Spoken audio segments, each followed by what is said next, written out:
Good evening, everybody. Chef Billy here with Keanu Esports. We got week number 2 of the NACE Starleague Varsity Premier League coming up. Keanu taking on Blinn College, one of my former CGL console brethren. Sky Sniper is actually in the lobby for Blinn.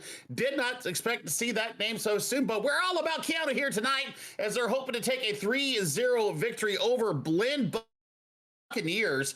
Keanu coming in off of a couple of forfeit wins in the early season of not only NACE, but also the homecoming event for Overwatch Collegiate. So, they may have not had the results on paper so far, but they're looking to take it to the Buccaneers tonight. I am joined in the booth tonight with Box Kimchi. Kimchi, how are you doing tonight, my friend? I'm doing great, man. I'm really excited to see this. I watched the homecoming match, and I think the Huskies looked really good. They 3-0'd Cal Poly. And this Clover guy is really solid on Genji.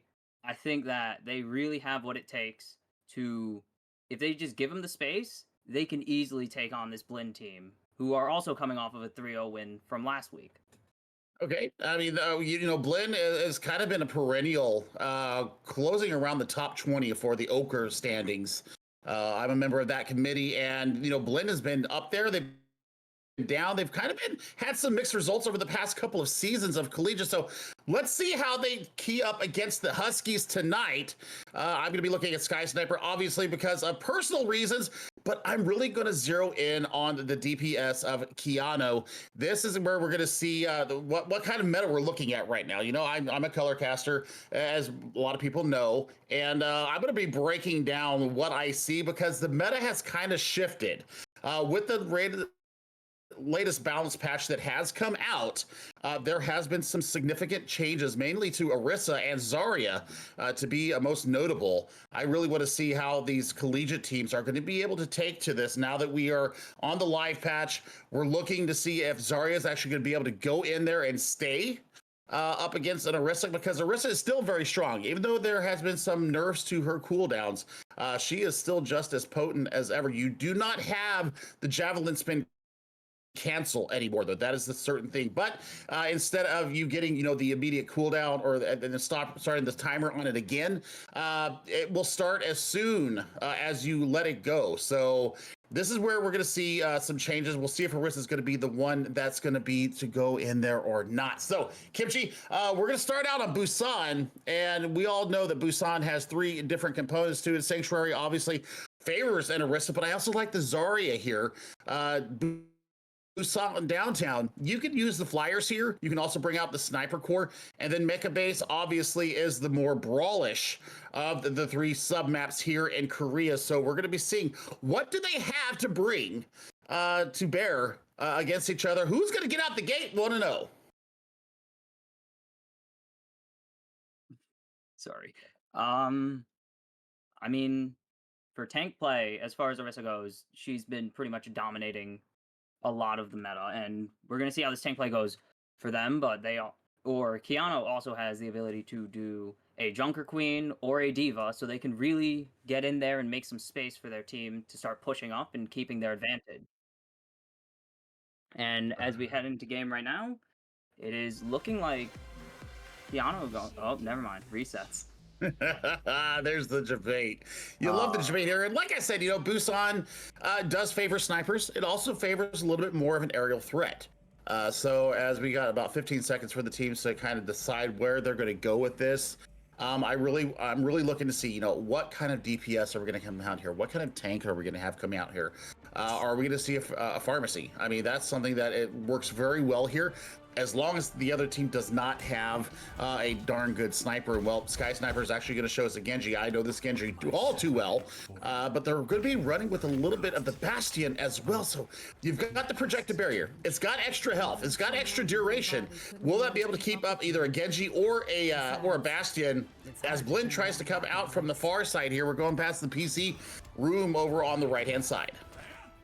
And you see Orca onto this Zarya, as you just mentioned. The Zarya changes could push her into a really good spot in the meta here, as Magoo goes for the Junker Queen that I mentioned earlier as well. And we're off now.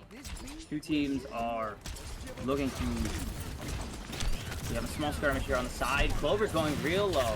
Zarya's gonna be able to go through that deflect, but sorry. We're going to see if they're going to be able to use the commanding shout, not only get the HP back up, but also get a little bit of shielding and also be able to disengage from this Zarya beam. They got to be very cognizant of charging her down. That's a huge pick coming out from NACE. NACE is gonna get the snipe onto the Bastion. That's a DPS threat, and it doesn't seem like they're going to be backing off to the point. They're going to chase off Ghost here, but Ghost is going to be able to escape. And now it's onto the Zarya in the theater with the rest of the Blinn Buccaneers. And that's going to be the pick onto Sky Sniper. That should be the point easily for Keanu Esports. They just need to send someone back to tap it. And now Junker Queen is just going to stand there and try to bully off the first person to walk through that choke point. Yeah, you're right, Kimchi. And what I really like from Magoo is being very patient with the commanding shot. They're trying to land Gracie. They're trying to pull people in. There's a nice little knife there coming in. But oh my goodness, Clover goes down in a heap. There's the power of the Zarya right there. And now Junker Queen's gonna have to push in, trying to just salvage and hold back Blinn. It's not gonna happen. That's gonna be two huge picks right there, as they're gonna be able to access the point now. And that's gonna be everybody dropping, or everyone remaining, as it's gonna be a double kill for Sky Sniper and point control going right over to Blinn. Only 26% for Keanu on that push. Right, Kimchi? I mean, there's been so much going on here. And Orca, the fact that they did not take down the Zarya meant that they get to keep the charge. Yes, there is a decay on that charge, but I mean, they have grab in this fight. I mean, you're looking at, you can go Amp Matrix just to start the fight to keep them from accessing the point, but actually the Kitsune Rush is going to come out first. We see the Kitsune Rush coming out, yeah, but that doesn't really change much, as Magoo's already going to drop that Bastion, is able to sit there and lay in the damage onto anyone who tries to face him down. Orca with the charge is going to take down Purity. Coda just has to run off of the point as he tried to play distraction there. I mean, it's a little bit of a lack of healing right now. You just don't have the burst damage that a Baptiste can provide you. Also, the immortality field, Kimchi. So this is what I'm looking at from them. They're going to have to save Sound Barrier here from Coda for when that grab comes out. Maybe Clover can get a deflect on it and shoot it right back at him. But Sky Sniper and Clover here are both going to have their Dragon Blades. They're going to trade each other, and Sky Sniper just about has Clover dead. But out in the front of the fight, we see that McNoodle's going to take down the... Kiriko goes down. Thank you. Oh my goodness, I don't know why I was blanking on the name for so long. No, it's all right. It feels good. I mean, it happens, and I mean, they did invest their Sound Barrier in response to the graph. So now they're going to have their Blade and the Overclock coming in from NACE in the next fight, but they're going into 3 ultimates. Here comes your Artillery Strike. The Artillery Strike is out. Clover is holding onto the Blade, but Sky Striker is going to use it and going to take out NACE.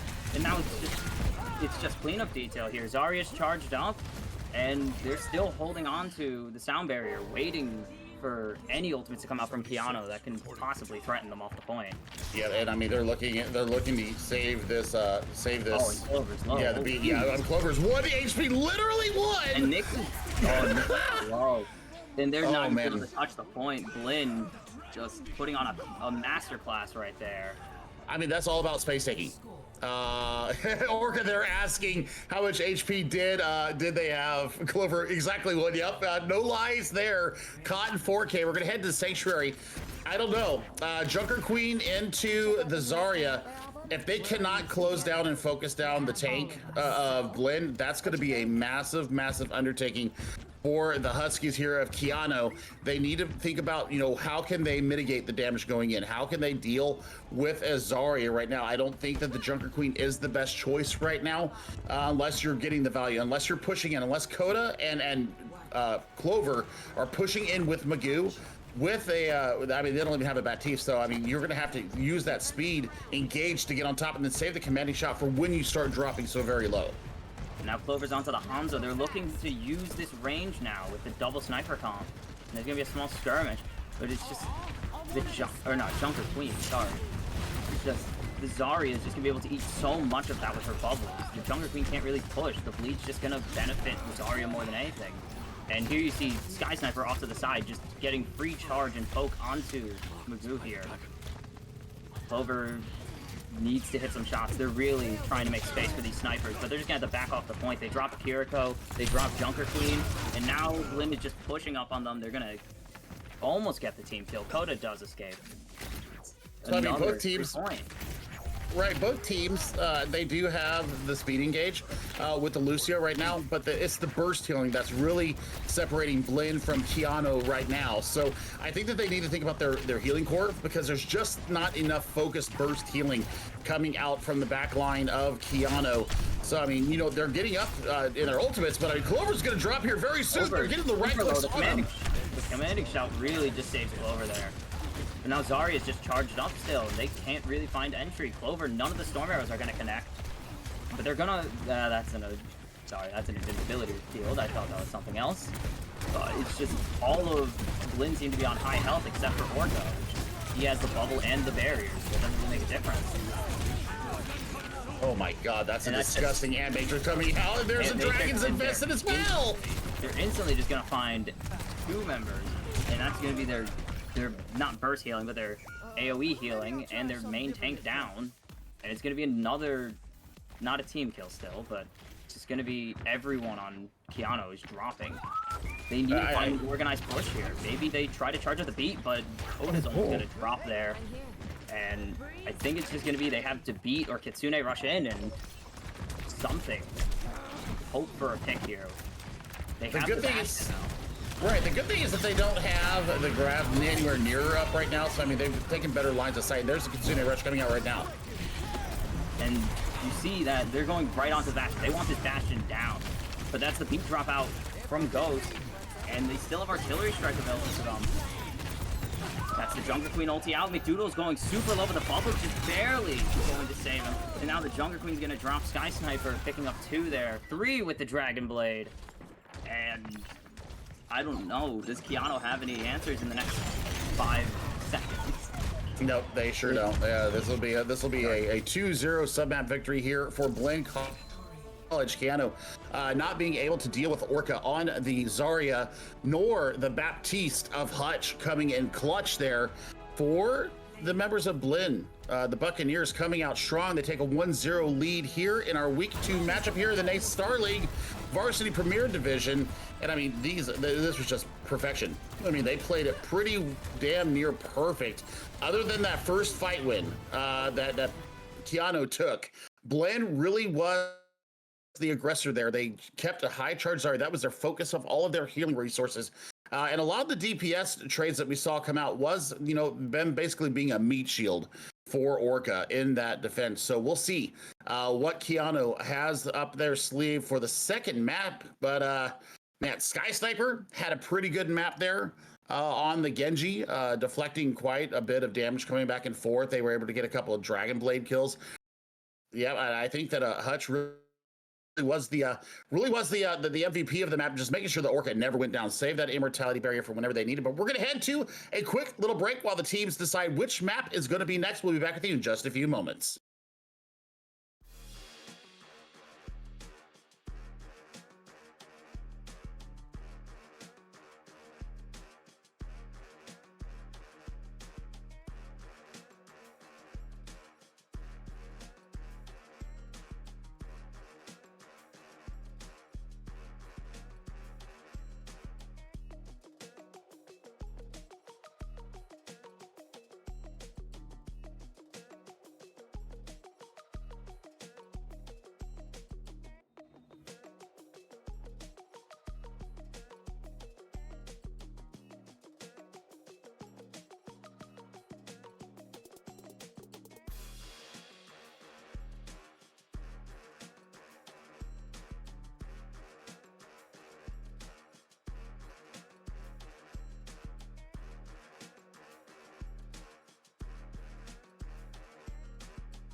All right, welcome back, everybody. Grab round number 2 here in our week 2 matchup, NACE Starleague Varsity Premiere, with Blinn College taking the 1-0 lead in Busan. We are now in the streets of Eichenwalde, one of my favorite hybrid maps here in the game. I love Germany. I love the fact that it's also at dusk. This is just a much warmer palette here, but we're looking for some changes here. We're looking for a spark of life here coming out from Keanu, because they did get pretty decimated going into that matchup, and I don't know if we're going to stick with the Junker Queen or not. Magoo kind of got bodied there a little bit by Orca, and, you know, looking at some of my other chats that I got going around on Discord, Blinn's feeling full of their oats right now, so we'll see if the Huskies have a response here.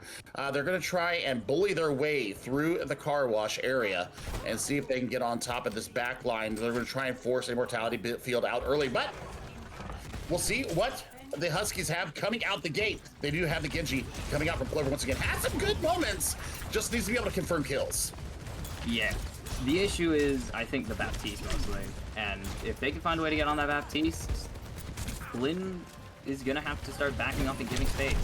And they're going to run straight for Sky Sniper, but it's almost going to get Nyx killed here. That's the beauty of running the soldier, though. That's the beauty for running a soldier, though, is that you do have that spot healing from the biotic field, but you also have such burst healing here. Oh, that's going to be a shotgun. That's right there. That's about he's down, but Orca's just going to chase down the Ana. That's going to be both a DPS and a healer down. And they push the advantage. Yeah. Last player left is just Zarya, and that Zarya's scary, though. But he's going to back up. They're going to capture. The whole point, Zarya's just going to give here. Orca is walking away and just regrouping. Oh, never mind. Oh, never mind. Orca is going to go Grief Purity and kill the Ana again. I mean, this is smart. Since you're trapped in the back line, you know that you're going to lose your life here. I mean, for me, I would just ignore the Zarya as best you can and get in there. What are they doing? They all chased back to get the Zarya, and they just have didn't get her. They didn't get the Zarya either. That's the bad part. Zarya. Orca's just allowed to walk back, and now his grab. It's trading all of their health bars there. I tell you what, Kimchi, I mean, they can put out a grab right now. Oh, and they do put the grab on a sound barrier. The sound barrier force, but they're still gonna find Clover. The Bastion just eats through the shield, no matter what in turret form. The Immortality Field is wasted here, though. Can they find an advantage? Doesn't seem like it. They only have a nano boost coming up. They do have Tac Visor, actually. I mean, nano Tac Visor. But Tac Visor is already down. Nyx is just off alone. No healers near. Oh, that spells bad juju right now. But I mean, they have Nano Blade ready to go. They got the artillery strike. They just need to clear the area here. Yep, oh, just clear the artillery strike. Did they get anybody? They do not get anybody on the back of that, Kimchi. So, I mean, looking at what they've got almost 4 ultimates coming into this fight, going into only 3 from Blinn, so they actually have the economy in their favor. I mean, if I'm Blinn right now, they're already going to start Dragon Blading, and they're going to find one, but they're going to shut down Sky Sniper. This could be huge. No Immortality Field. Are they going to let Clover go? No. They're going to... Oh, the Ana was down. They just... Oh, with a beautiful pick there. They just have to swallow that fight entirely. The good thing is that they only invested 1 ultimate, and that was a sound barrier previously in the previous fight. They actually negate Sky Sniper's blade completely, but Orca is charging up this grab so incredibly fast. Kenji, here goes the blade out. Looking for it. The drop, the shield, everything onto the Baptiste, but they're gonna find one at least with this with the nano blade though. They're gonna get some push. They're gonna trade back. No Tac Visor out again from Nyx, dying to the Bastion. I don't hate it. I don't hate it. I mean, they need to take care of this Zarya now. The burst healing is not there. This is their opportunity to go. I would definitely wait for the bubbles to come out and then go in with the rampage. I mean, they're clearly, they want this rampage. Just cancel all that healing and force out an Immort Field. Clover just dies off screen, and Coda gets gunned down behind the payload. And it's just another retreat. Magoo's not going to make it out either. What a smart Amp Matrix that came out of Hutch. Once again, coming in clutch. That looks like they're going to swap off of this healer.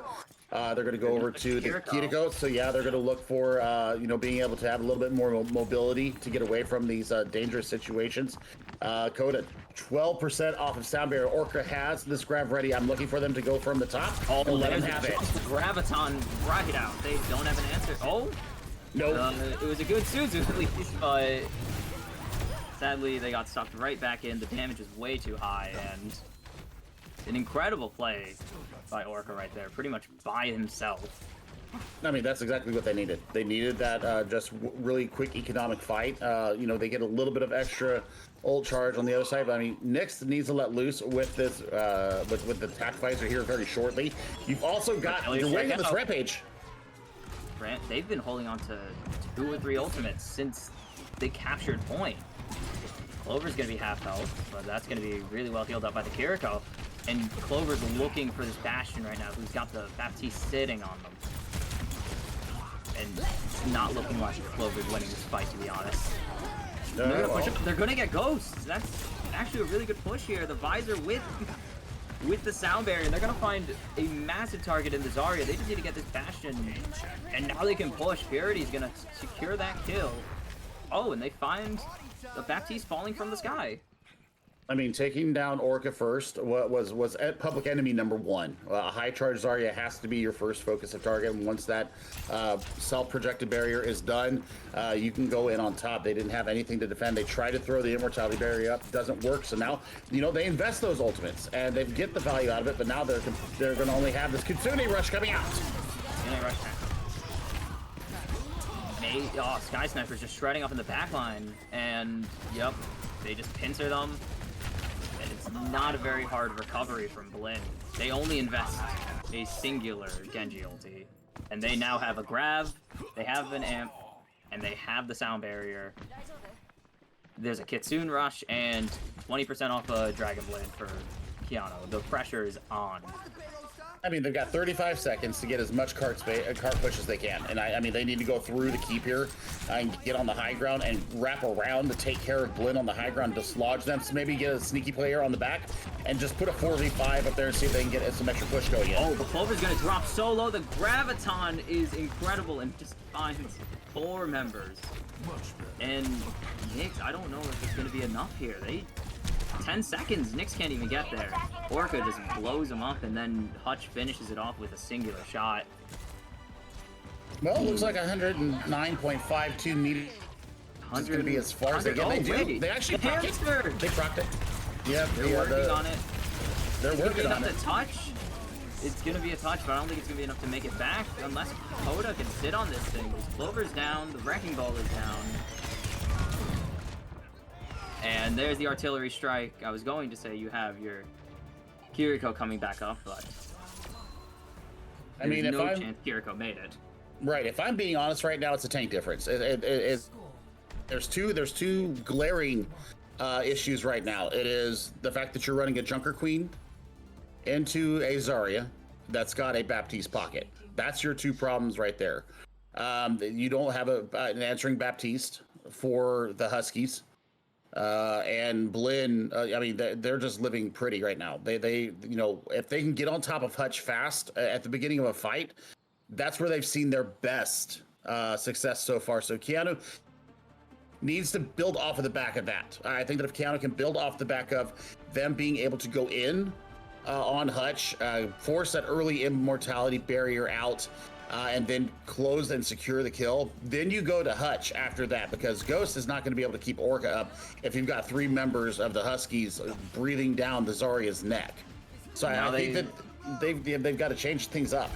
They're going back to the sniper comp with a Moira this time, it seems like. I mean, anything to start playing that range game, just to pressure the Bastion to move. Orca's going to be, I think this is not a switch over to Doomfist. It would be a very weird switch. And Sky Sniper going to his namesake over here. No, back to Zarya. Maybe Sky Sniper just goes for a few early picks and then just calls it, switches back to Genji, or maybe they stick it. Who knows? I mean, Sky Sniper is a pretty good. Yeah, they're going for an early pick, see if they can get something out the gate. Then they'll probably bring out the Genji or the Sojourn here. We'll go back to the Genji and see if we can get that pressure going on that we've seen so much. But I mean, Magoo is going to answer with their own Zarya here. But Blinn has already pushed up so much. Yep, and there's going to be Clover. Kiana just has to surrender the bridge already. And now Sky Sniper just jumping onto them with Orca, just fearlessly. And now, Hutch is just chasing, and that's got to be a bit embarrassing. mean, Blinn are just going absolutely insane this game. I mean, this is a powerhouse, perennial powerhouse team coming out from Blinn. They don't get the same accolades as like a Redbirds or a Maryville or something like that, but they're definitely firmly ensconced in that mid tier that I talk about, where I mean, if we talk about like tier 3 Path to Pro teams, they're very well ensconced in that area, and Clover got way too focused down. It seems like they were going for a big fight here, trying to regroup and run. It just didn't happen. McNoodle shredding them down. Magoo's just gonna try and stop the payload, put a little chip damage in there. I mean, it's one of the best teams in collegiate Overwatch against a first-year program, so... Yeah, I mean, that's something that we really need to point out here, is that, first year program, you're going to have some hiccups. You're going to have some burps. And it happens, and it's all just learning mill right now. It's all grist to the grind. There's an early grab. Orca's disgusting. Hello? Orca is just... I don't even know what that was besides the M. It felt like the M, but... Well, we will see what happens here. I mean, Magoo has got to be able to close the distance on the Zarya, and it's still going to be the same problem. Junker Queen, Orisa both have the same kind of kit. And they really do need to be able to deal with the end on the back. And I mean, they get to the point. Yeah, that's it. Blinn takes the 2-0 lead. They go to match point here in our week 2 matchup. They haven't been able to solve the problem that is Orca. And that is going to be something that we need to be looking at from the Keanu side of things, is, how do we deal with Zarya? I think that a Reinhardt right now, Reinhardt's not in a bad place. Here's one of those disgusting grabs that came out, just the absolute decimation of the Huskies there inside of the Warkeep there. And well, for Blinn, I mean, it's been smooth sailing so far. Do Keanu have an answer back? Do they have the hero pool to be able to fend off this highly aggressive Blinn Buccaneer squad? We'll be back with you in just a few moments once the teams decide which map we're going to go to.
All right, everybody, welcome back. We have come to Monaco. Here, map number 3. Blinn is up 2-0 there on match point here against your Keanu Huskies. And the Huskies are going to be coming out on the attack again. Magoo is not even going to waste any time. They're just going to come out on the Zarya. And Orca might be flashing us something a little bit different here. Let's see what kind of musical taste Magoo has here. They're playing a little bit of a fun little ditty here on the piano here inside of the Hotel Monaco.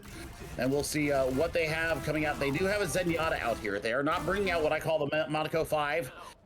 They've got 10 seconds to decide if they want to change. There we go. We've got some changes coming out. I think that Coda, if they go over to the Baptiste, they're going to have a much easier time of it. They'll have that Monaco 5. They've got, that is a lot. Yeah, that is the Iliadi coming out instead of the Baptiste. So we'll have the Pylon.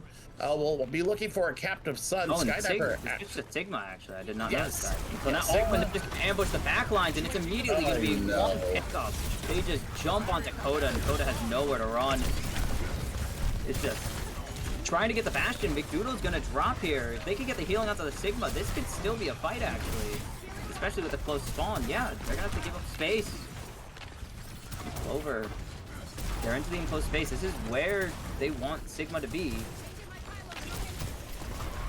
I would like to see how they use. Oh, they're pushing up high. Oh, they're pushing yeah, they up were high. pushing. That teleport right onto Nyx and Coda again. And they trade one at least. Clover can't hit the shots. Ooh.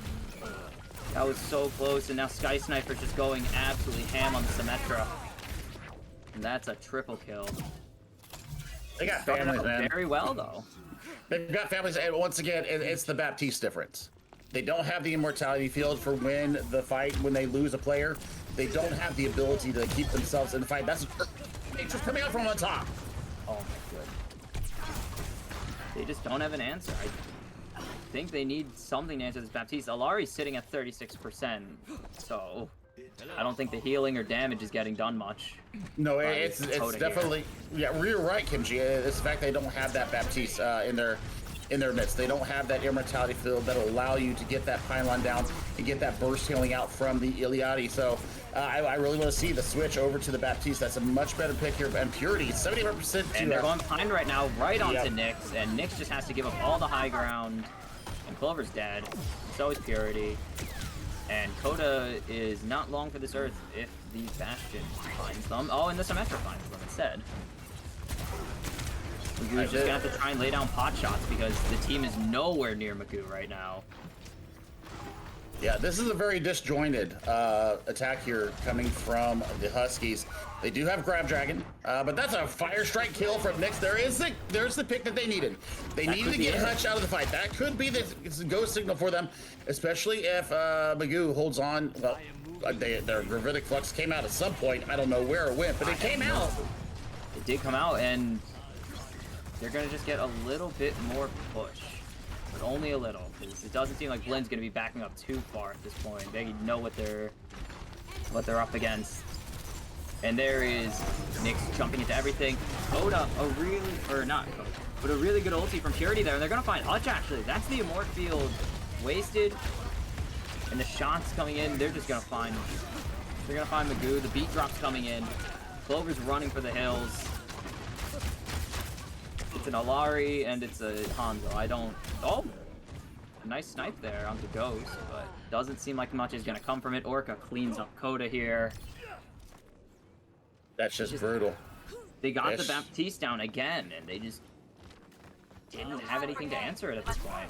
Well, I mean, they're running the Zenyatta, and I mean, I approve of it. It's the fact that there's not the Baptiste once again. They also don't have a speed engage, so it's a slow engagement for them coming through, and now they're going to have to use this Dragon Strike. They need to somehow force out this immortality field, otherwise it's just going to be a waste of time. That's amplification down. His ulti's going to come out. That's going to be one. That's going to be two, actually. Orca oversteps a little bit and puts himself into the line of fire. And now Nyx is just going to be allowed to go absolutely bananas. And that's a massive fight win there. Actually keeping this game alive, keeping this series alive, it seems like, for Keanu. There will be a chance for a recontest because they do have Lucio to speed them back to the point, but they need to engage quickly. They also have the artillery strike coming out. And that's the shield as well. Symmetra just covering half the battlefield, and now chasing down the supports, actually. That's going to be 2 lost, 4, and it's just too much to re-engage with every ultimate they seem to have. Just too much for Keanu to handle. I mean, it was a good fight turn, right? I mean, they pulled the Immortality Foiled out. They got the Dragon Strike out. You pick up one off that, plus a Domer coming out from Clover there on the Hanzo. But it's once again not having that. It's not having that Immortality Field. It's not having that Amp Matrix for you to be able to blast through and just decimate the front line there of Blinn College. That rectangle of savior that I call Reinhardt's Shield really did do the job in being able to allow Blinn to just stand there and just take pot shots. And then the repositioning coming out from Sky Sniper was absolutely immaculate. They were all over the place. Anytime that cooldown was ready for them to go, they were repositioning, and really Keanu just did not catch the rotation. So there's some lessons being learned here for Keanu. And I mean, when they go back and look at the VOD here, they're going to see where the mistakes are. What I'm seeing here on my side from my analytical eye here, and I like this a little bit better. They still have the Iliadi. The Baptiste is the choice here. They need. Yeah, they need the Baptiste here. That's all there is to it. Monaco requires a Baptiste. So Hunt is switching over to Lifeweaver, it seems. I mean, Lifeweaver actually is a really good choice here, and the reason why is that you can let Orca go ham, and then you can life grip them out, and like it never happened. It does seem like they're committing to it, especially on the Doomfist, which they did hover last time. And they are suspicious. They are assuming a teleport, it seems like. They're just gonna see him walk right up. Magoo is gonna drop, it seems, immediately. Doomfist Genji onto him. And they're just styling. Clover's gonna get one. That's an important one, though. That's a very important thing. That's Orca down. There was no Lifeweaver to pull Orca back out, it seems. I mean, that's basically their engagement, other than the speed boost coming from Ghost. I mean, a good shot onto Magoo. Great shot. Yep. So I mean, they win this fight. I mean, Orca's already back. Orca has already killed Purity, and Sky Sniper's following him in. Coda's gonna drop on the deflect, and it's Clover all alone with Magoo. And they're just gonna keep jumping onto this Hanzo here. They have nothing to answer the aggression coming out. No, they really don't. Magoo will drop. I don't even think anyone makes it back. I mean, they had, 80% of the right composition. It's Coda right now that's really holding them back on the Idioti. Not enough spam healing, not enough burst healing for them to go down. Orca's just going to be able to engage on the back of the Magoo. To the point. Okay. That's going to be a pick, actually, onto Ghost. That's going to be a pick back onto Magoo. But now Sky Sniper's down, but the Bastion, the pirate ship, the on-brand pirate ship is going off with Nyx. Just not enough. And that's going to be the 3-0. That is the 3-0. That is the first loss here of the season in the NACE Starleague Varsity Premier Division for your Keanu Huskies this week, or this semester. Sky Sniper put on a show today, not only on the Genji, but also the Symmetra. I think the Symmetra was even better. Did not fear anything. But really, my MVP of the day has to be Hutch on the Baptiste. Absolutely played it to perfection. So, I mean, for Keanu, it's back to the drawing board. They do have a 1-1 record here in the NACE Starleague, so their season is not by any means over. It's just a chance for them now to be able to go and look back at this VOD and see what they need to do as far as their hero pool. They need to be compositionally aware. And for their next matchup when they have week number 3. Kimchi, any last of closing thoughts before we head out of here? I mean, they put up a good fight. They were definitely, the odds were stacked against them, against one of the best teams in collegiate Overwatch still. But I just think they need to go, I mean, yes, watch the VOD, but they need to work on some more hero depth, definitely. And they need to work on the communications. You could just tell during that last map, there was just so many points where they were just kind of running in alone or so separated from each other. And that's just a communications issue that can easily be worked out just over time and getting comfortable with each other and knowing how each other play. Absolutely. I mean, that's, that's a year 1 school versus a year 3 school. And Blinn has been in our scene, the collegiate Overwatch scene, for quite some time, competing across a number of leagues and titles. So we'll see what this Keanu team has up for week number 3. But for myself, Box Kimchi, and Zeddy, who has been your producer and the coach of this Keanu Esports Overwatch squad, that's going to do it for us tonight. Everybody have a good night. Take care of each other inside the game and out, and we'll see you later.